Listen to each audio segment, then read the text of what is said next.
राष्ट्रीय लोकवाणी में आपका स्वागत है। मैं हूं इंदु पात्रा और आइए सबसे पहले नजर डालते हैं अब तक की सुर्खियों पर।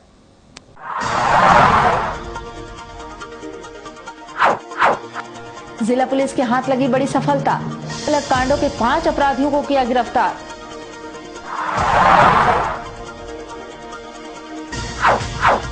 मानगो क्षेत्र में घर व दुकान से चोरों ने उड़ाए लाखों की माल।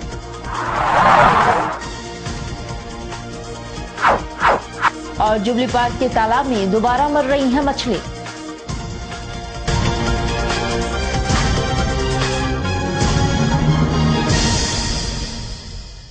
और अब खबरें विस्तार से। पिछले दिनों से शहर में लगातार हो रहे अपराध पर जिला प्रशासन की नींद उड़ गई थी। ऐसे में जिला प्रशासन की तरफ से काफी बृहद रूप से धरपकड़ अभियान चलाया जा रहा था, जिसके तहत जिला प्रशासन के हाथ 2 बड़ी सफलता लगी है। जमशेदपुर के टेलको थाना क्षेत्र में बीते 21 जून को अरुण नामता हत्याकांड का मुख्य आरोपी सतनाम सिंह उर्फ गोल्डी ने आखिरकार पुलिस की लगातार छापेमारी और दबिश की वजह से वरीय पुलिस अधीक्षक के समक्ष आत्मसमर्पण कर दिया। पुलिस ने गोल्डी के पास से हत्या में प्रयुक्त हुए हथियार भी बरामद किए हैं। सतनाम सिंह उसको गिरफ्तार करने में पुलिस को सफलता मिली है।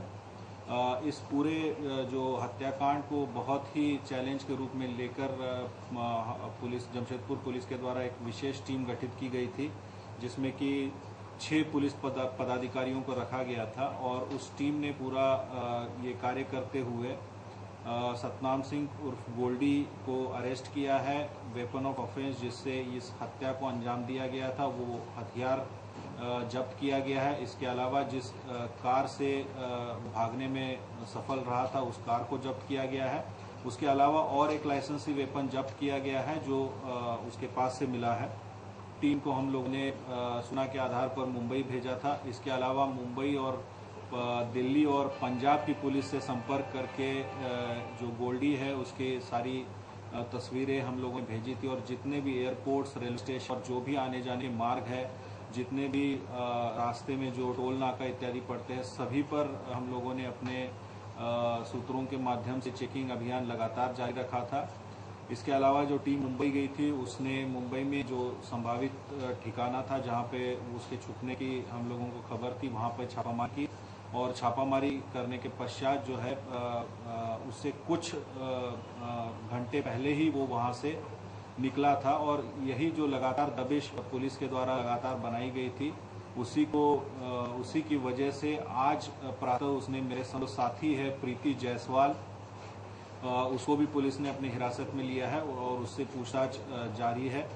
पूछताछ के क्रम में मुख्य बात यही आई है कि जो पैसे की लेन देन की बात थी, जो मृतक है जैसा कि जो गोल्डी है उसका कहना है करीब 1.5 लाख मृतक का जो है मृतक को उसको लौटाना था। उसके अलावा करीब और 15 लाख रुपए के लेन देन की बात उसके द्वारा बताई जा रही है, जो कि किसी न किसी प्रकार से उस जो गोल्डी है उसको मृतक और उसके परिवार से लेना था। वहीं दूसरी ओर कदमा पुलिस ने चोरी, लूट और छिनतई जैसे आपराधिक मामलों को अंजाम देने में लगे गिरोह के 4 सदस्यों को धर दबोचा है। गिरफ्तार गिरोह के सदस्यों के पास से पुलिस ने एक मोटरसाइकिल, सोने की चेन, एक साइकिल पर लदे 30 पीस लोहे के पाइप बरामद किए हैं।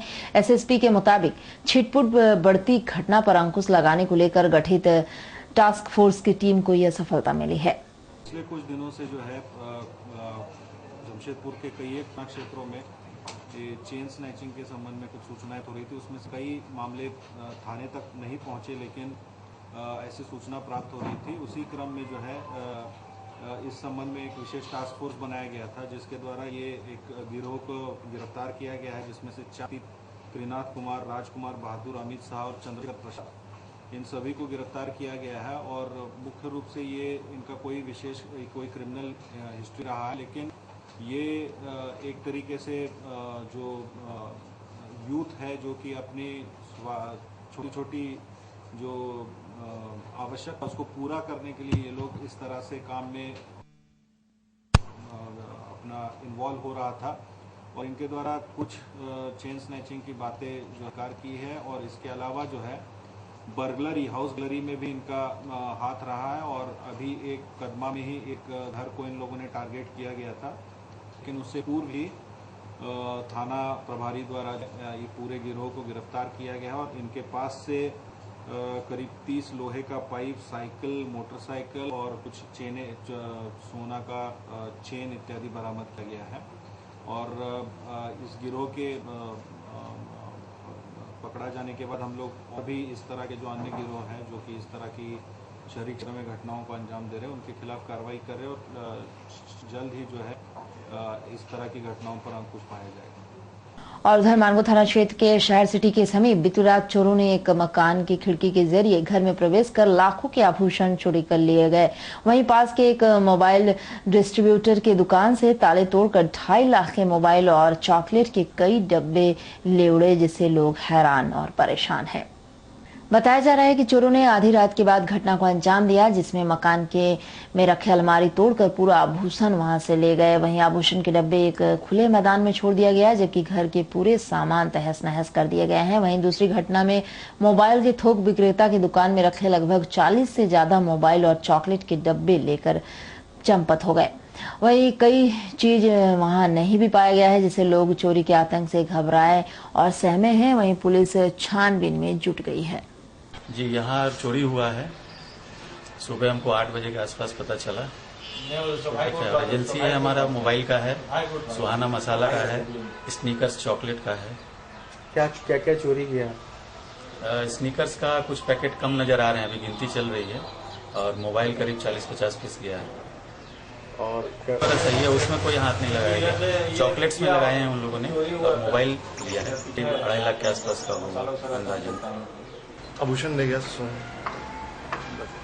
ये है हमारा सालासरी सामने, रोड नंबर 15। अच्छा, तो आप देखे जो चोरी की घटना? नहीं, हम आपके साथ में मारपीट किया गया? मारपीट नहीं, हम दौड़ने चक्कर में लग गया चोट। अच्छा, चौकों से टकरा गया। तो ये नहीं। और उधर शहर के जुबली पार्क स्थित बड़ा तालाब में फिर एक बार मछलियों का मरना शुरू हो गया है, जहां तालाब की सफाई के बावजूद छोटी बड़ी 1000 मछलियां मरी पड़ी हैं और लोगों का घूमना दुर्लभ हो गया है। बताया जा रहा है कि शहर के नालों और नालियों की गंदे पानी का तालाब में गिरना एक कारण है, जिससे अक्सर मछलियां मर जाती हैं। वहीं तालाब की मछली हर लोग प्रयोग करते हैं, वहीं साफ सफाई होना इसकी बहुत जरूरी है। एसिड पानी आने से तो मरे गए। क्या पानी? एसिड पानी रहने से तो पानी के चलते मर रहा है। क्लब के पास 3 तालाब हैं, जिसमें से ये जयंती सरोवर भी है। तो 2 मई को मछलियां मरी थी, जिसका हाईलाइट हुआ न्यूज के द्वारा। तो रांची कोर्ट के जज ने खुद संज्ञान लेकर के कंपनी को खबर किया। इसके बाद सफाई सुथराई होने लगी, मछलियों का मरना बंद हुआ। आज फिर सैकड़ों नहीं हजारों मछलियां छोटी वाली मरी पाई गई हैं किनारे किनारे। तो बड़ा ही दुखद है। ये पार्क तो हम लोग एंगलिंग करते हैं, हम लोग के लिए जरूरी भी है, लेकिन ये पब्लिक प्लेस है। मॉर्निंग वॉक करने वाले आते हैं और इस दुर्गंध युक्त हवा में अगर सांस ले रहे हैं, ये बड़ा ही दुखद है। और उधर पूरे विश्व में सारे अजूबों में कोल्हान के एकमात्र सरकारी अस्पताल को भी एक अजूबा में शामिल करना व्यर्थ नहीं होगा। यह काफी कुव्यवस्था के बाद भी अस्पताल अपनी व्यवस्था पर गुमान कर मरीजों को लंगड़ा सेवा मुहैया करने में पीछे नहीं हटता। यूं तो एमजीएम अस्पताल हमेशा किसी न किसी विवाद में घिरा हुआ ही रहता है। लगता है कि अस्पताल को विवाद विरासत या दहेज में मिला है, जिसे अस्पताल प्रबंधक अपने जान से ज्यादा प्यारा समझते हैं।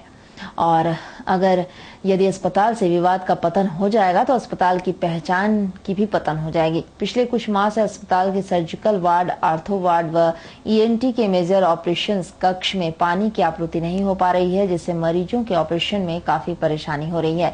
जब कक्ष सेवक से पानी नहीं आने का कारण पूछा गया तो उसने बताया कि उस बिल्डिंग का पानी का मोटर खराब है। कुछ दिन तो अस्पताल के सफाई कर्मी पानी की व्यवस्था को करते रहे, पर यह आस में कि 1-2 दिन में अस्पताल प्रबंधक मोटर की मरम्मती करवा देंगे, पर ऐसा नहीं हुआ और वे लोग पानी लाना ही बंद कर दिए। परंतु अस्पताल में मरीजों का ऑपरेशन में बाधा न आए, इसके लिए वे लोग मरीजों के परिजनों से पानी मंगवाने लगे हैं। जिस मरीज के घर में बूढ़े बुजुर्ग हैं, उन्हें भी बड़ी बड़ी बाल्टियां दे दी जा रही है पानी लाने के लिए। इससे कभी भी उनके साथ कोई अप्रिय घटना घट सकती है। यह देखकर भी अस्पताल प्रबंधक धृतराष्ट्र बना हुआ है। क्या ये खाली बाल्टी दिख रहा है, नल बंद दिखाए हैं इस पर? नल, मोटर, पानी का मैंने सर्जरी, ओटी, INT OT और फूड, ये चारों टीमें पानी बंद है, मोटर खराब है। कितने दिन से? करीब कितने दिन से, काफ़ी लंबी समय से। तो कैसे पानी का इंतजाम हो रहा है? कैसे वार्ड में पानी आ रहा, बाथरूम में, वहीं से पानी पेशेंट के टेंडर ला रहा है, तो ड्रेसिंग ऑपरेशन छोटा मोटा हो रहा है। वहीं दूसरी ओर मरीजों के परिजन भी अस्पताल की कुव्यवस्था में साथ देने में पीछे नहीं हटते। जब मरीज बीमार रहते हैं तो उसकी देखभाल के लिए दर्जनों परिजन अस्पताल परिसर में अपना डेरा डंडा बनाए रहते हैं और अस्पताल परिसर में गंदगी का अंबार लगा जाते हैं। इतना ही नहीं, जब मरीज की मौत हो जाती है तो वे लोग अस्पताल को ही शमशान में तब्दील कर देते हैं। अस्पताल परिसर में शव का अंतिम संस्कार का सामग्री लाकर जितना इस्तेमाल होता है उतना करते हैं और बचे सामग्री को अस्पताल परिसर में दूसरे शव के लिए छोड़ जाते हैं। कुछ देर बाद वह पूरी सामग्री अस्पताल परिसर में फैल जाती है और अस्पताल गंदगी में तब्दील हो जाता है। उससे दूसरे लोग, जिससे लोगों को चलने में भी काफी कठिनाई होती है और सफाई कर्मियों को बुरा भला कहते हैं, जो कि सफाई कर्मी के अनुसार वह शमशानी सामग्री अस्पताल के रूटीन से बाहर का कचरा है। वह काम मृतकों के घर वालों को घर में करना चाहिए या जब करते हैं तो सारी सामग्री उठाकर शमशान में फेंक देना चाहिए, ऐसा वो कहते हैं। कचरा दिख रहा है, किस तरह का कचरा है? ये जो है यहाँ से कोई डेड बॉडी ले गया है, वो डेड बॉडी ले जाने का टाइम में ये लोग यही सब कचरा छोड़ के जाता है। जितना यहाँ से बॉडी जाता है यहीं से बांधता है, यहीं बांधने के बाद में एक्स्ट्रा एक्सेस कचरा वो लोग छोड़ के जाता है यहाँ से। और कुछ कचरा यहाँ पर छोड़ के जाता है, जैसा सिविल का कुछ काम हुआ था वो लोग भी बाहरी का कचरा यहाँ छोड़ के गया। जो हम ही लोगों का जो एडवांस जो टेंडर चल रहा है एडवांस का, उसका लेबर लोगों का बहुत दिक्कत होता है। इसमें एडवांस का सबसे ज़्यादा बदनामी हो रहा है, जो यही लोग कचरा करके रखा है। क्या क्या दिक्कत होता है आप लोग को? दिक्कत जैसा ये सब छोड़ के गया है, एक सामाजिक जगह है, इसमें बॉडी बांधा है किंतु बॉडी का एक्सेस चीज़ यहाँ फेंक के गया। अदर्स पब्लिक का भी बहुत दिक्कत होता है, वो लोग भी डरता भी है, यहाँ क्यों फूल फेंका है, क्यों गंदा कपड़ा फेंका है, किसी का भी कोई की बीमारी का भी ये चीज़ हो सकता है।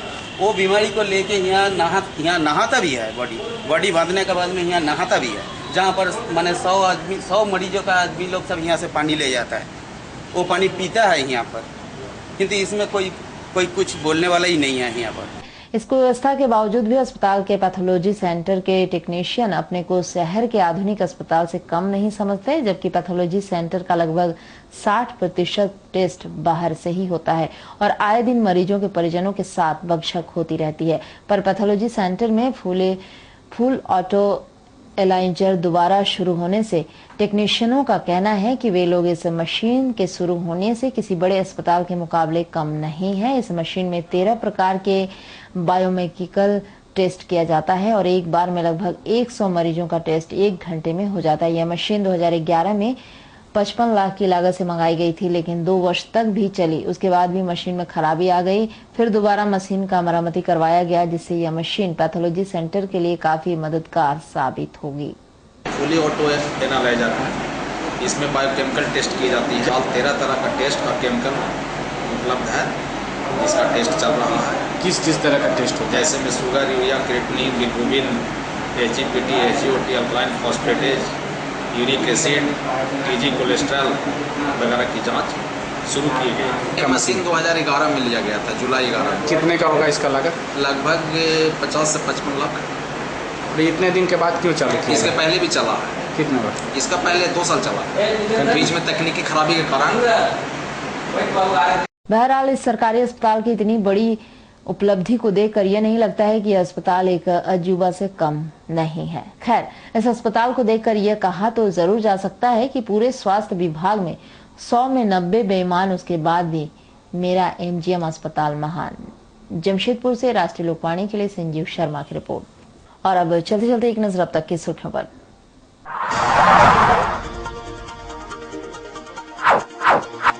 जिला पुलिस के हाथ लगी बड़ी सफलता, अलग कांडों के 5 अपराधियों को किया गिरफ्तार।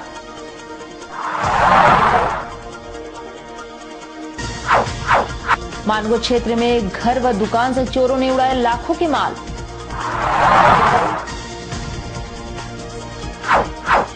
और जुबली पार्क के तालाब में दोबारा मर रही है मछली। अधिक जानकारी के लिए आप लॉग इन कर सकते हैं www.rashtriyaLokvani.com। आज के लिए बस इतना ही, कल मिलेंगे नई खबरों के साथ, तब तक के लिए राष्ट्रीय लोकवाणी टीम की ओर से नमस्कार।